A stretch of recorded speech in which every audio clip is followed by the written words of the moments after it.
Olá, meu irmão, olá, minha irmã, a paz do Senhor a todos. Estamos aqui para a honra e glória do nome do Senhor Jesus.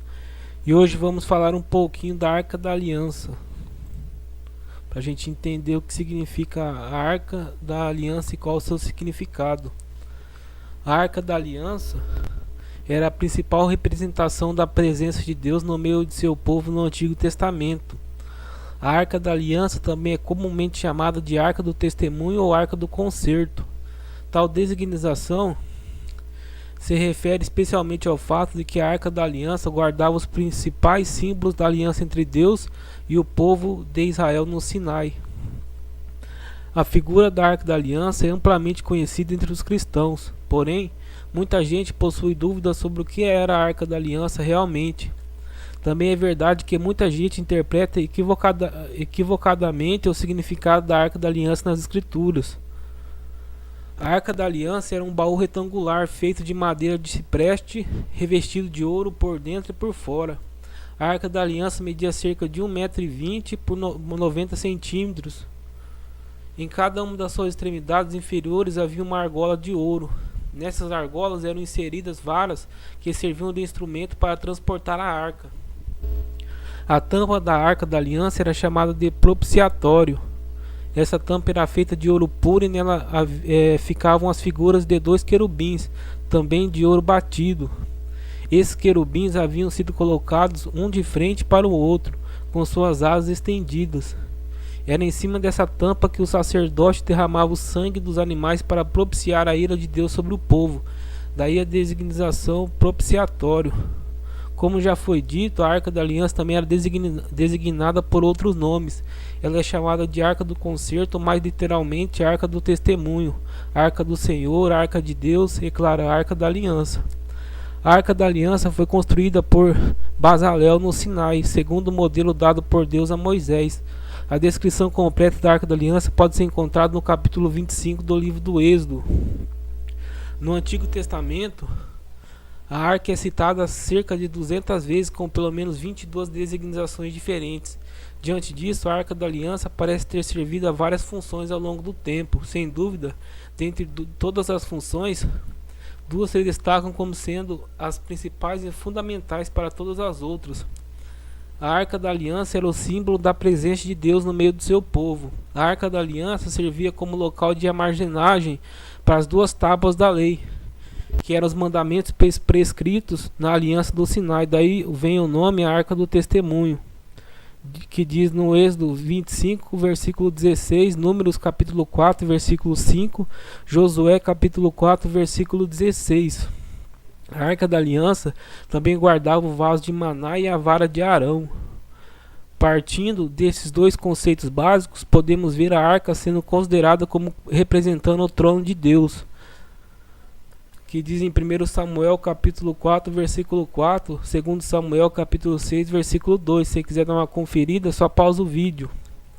Servindo como um guia para o povo de Israel no deserto, como um tipo de paládio de guerra, tendo muita ênfase na história da conquista de Jericó, além de ter desempenhado um papel muito importante na travessia do Jordão.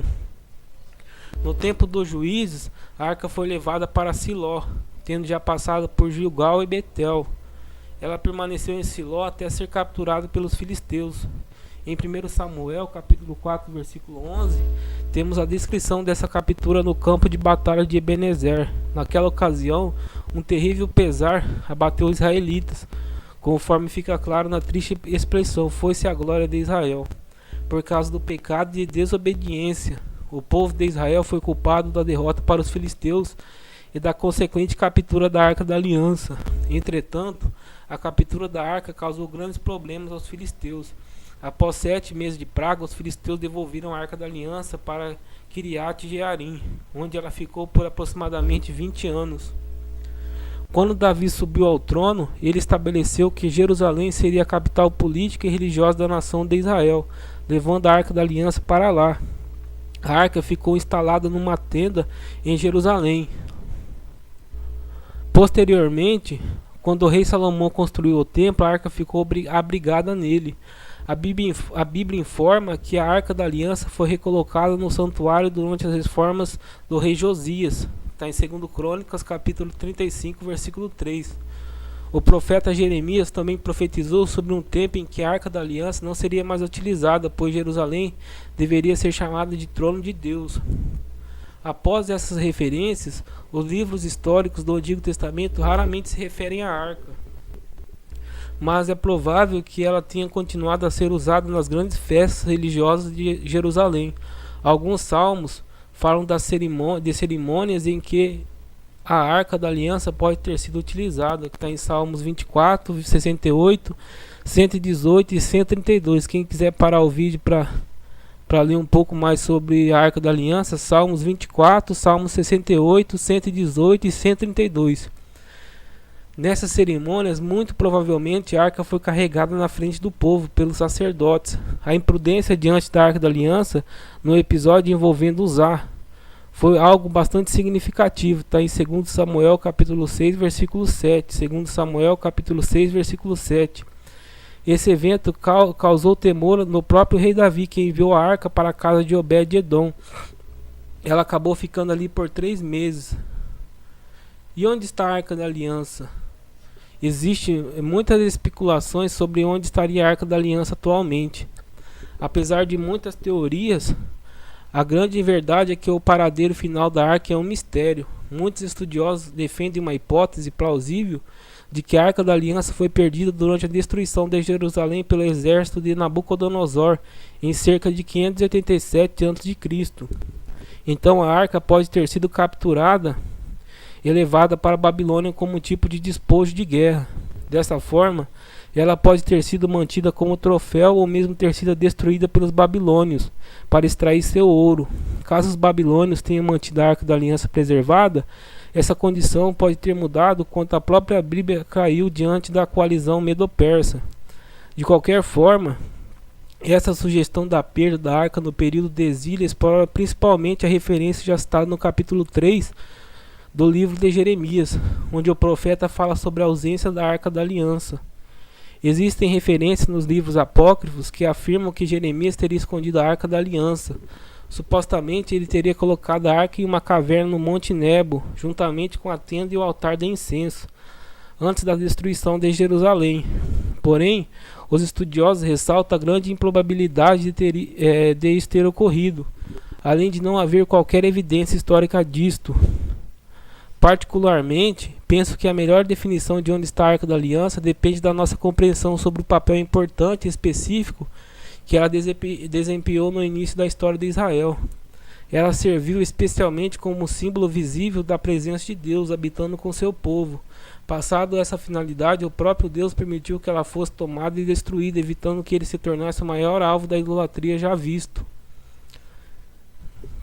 Esse tópico está diretamente ligado ao assunto anterior do que diz respeito à finalidade já cumprida da Arca da Aliança. Falando em idolatria, não faltam réplicas da Arca da Aliança nas igrejas evangélicas atuais. De chaveiro de decoração de púlpito, a figura da arca é empregada em grande escala. Tudo isto revela a falta de compreensão do verdadeiro papel e significado da Arca da Aliança ao longo da história. Talvez muitos líderes evangélicos até entendem que a figura da Arca da Aliança tem sido completamente mal interpretada na atualidade. Porém, sua aplicação como importante elemento na estratégia de marketing dessas denominações faz com que tais líderes acabem engolindo mais essa heresia. Aliás, infelizmente, uma heresia a mais ou outra, a heresia a menos, parece não fazer muita diferença no famoso mundo gospel. Nesse cenário decadente, a Arca da Aliança é apenas mais um item na captação de novos fiéis. Muitas igrejas também usam o shofar e o candelabro em seus cultos. Elas também elegem seus líderes como verdadeiros sacerdotes que estão num nível superior aos demais, na defesa por um evangelho judaizante. Até seus cantores são designados como levitas. Em Cristo, a arca não é mais necessária. Para quem realmente tem preocupação sobre a legitimidade ou não utilização da réplica da Arca da Aliança e dos demais elementos utilizados nos cultos do Antigo Testamento em nossos dias, uma leitura cuidadosa da Epístola aos Hebreus, principalmente o capítulo 9, pode ser muito útil. Segundo o autor de Hebreus, voltar a essas práticas é retornar a um estágio anterior da revelação de Deus, é abraçar a antiga aliança e desprezar a nova aliança em Cristo, glória a Deus. É trocar o definitivo pelo que era temporário. Diante disso, o autor bíblico faz uma exortação à perseverança na fé. Ele cuida de mostrar a superioridade de Cristo em relação à religiosidade revelada no Antigo Testamento. Glória a Jesus. Onde tais elementos serviam para apontar para a obra definitiva e completa realizada por Jesus. Aleluias. A Arca da Aliança no Antigo Testamento era o símbolo máximo da presença de Deus e da propiciação, mas agora em Cristo temos a revelação real de Deus. Quem quiser dar uma parada, fala disso em Colossenses capítulo 1, versículo 15. Colossenses capítulo 1, versículo 15.